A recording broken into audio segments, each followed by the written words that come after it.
Kennedy takes office in 1961, what we're going to see is he's going to look to create his own agenda. He's going to want to say, you know what, we need to fix society's problems. It's not just a matter of you wanting a TV-savvy president. It's not a matter of you wanting me to keep my faith, my Catholic faith, out of my presidency. But you're also looking to me to try and fix problems. But the answer to that question of whether or not Kennedy's going to be able to fix problems is actually mixed, because there's going to be a number of things keeping him back. Fear is going to prevent opportunity from being fulfilled. Beliefs in political ideology is going to prevent compromise. Racism is going to prevent change. And things like that will keep government from being able to fix society. There will be some times when government can help fix society's problems. We'll see progress made on women's rights. We'll see opportunity to help those that are developmentally challenged. We'll see economic growth continue to be encouraged under Kennedy. But it's not going to be something during his limited time in office that he's going to be able to definitely say, government comes to the rescue of society. So Kennedy, in his beginning part of his first 100 days, says, you know what, I have a new idea, and I'm calling this idea, these changes I want to see in place, I'm calling it the New Frontier. And the New Frontier is really designed to challenge Americans to get more involved in helping their country. You can see Kennedy here at his inaugural address, and we're going to actually do some working class on his inaugural address. And he issues a hallmark challenge to Americans. He says, ask not what your country can do for you. Ask what you can do for your country. It's this idea that government can't do it all by itself. Government needs the help of its people. Washington is only as effective as its people want it to be. So as he kind of develops this, this need, this encouragement, he says, come on, people, I want you to help me out. He says, okay, what do I want to get done? How can I actually fix some of our problems? He says, well, we definitely need more funding for education. Eisenhower cut that. We didn't get that aid for schools. He says we're going to need more health insurance for the elderly. Remember, Truman wanted to get national health insurance. Eisenhower said, nope, not going to do it, creeping socialism.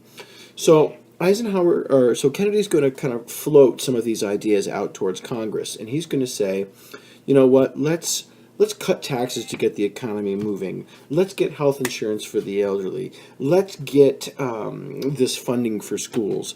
And all of these things that the president proposes, he's not going to get. And he's not going to get it because the conservative coalition, Republicans and Southern Democrats together, are going to unite and keep many of those proposals from being passed. And you can see that on this map. What you have in red are all the states that voted Republican for Richard Nixon. That's a lot of states.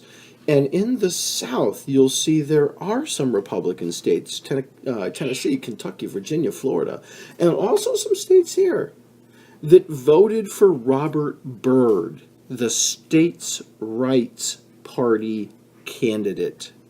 These are the white Southern Democrats that will join with Republicans to shoot down Kennedy's proposals, because these proposals don't just help whites, they also help ethnic minorities. And we know that in America, in a time of segregation, that is not what some Southern whites want. So Congress is going to shoot down the tax cuts Kennedy wants to get the economy moving. They're afraid of inflation. If you put too much money in people's pockets, that's going to put more money into the economy. That's going to lower the value of the dollar. Prices will rise, inflation will happen. We're not going to give health insurance, we're not going to give aid to schools. Kennedy did have some successes. He does use deficit spending, he does create some jobs and strengthen the economy by putting the government to work with deficit spending. He does get Congress to agree to raise the minimum wage in the 1960s. The minimum wage had stayed frozen for a while, all the way through the latter part of the 1950s. It had been stuck at $1, and he gets them to raise it. He does advance women's rights. Kennedy creates the Commission on the Status of Women. It was a presidential commission, one of the first that had ever been created, that says we need to stop discrimination and provide fair pay for women, something we still have not yet done. Still haven't provided for an absolute legal guarantee for fair pay for women. And he begins for the first time an investigation into a portion or a population of Americans that have been ignored for a long time, those that are developmentally challenged.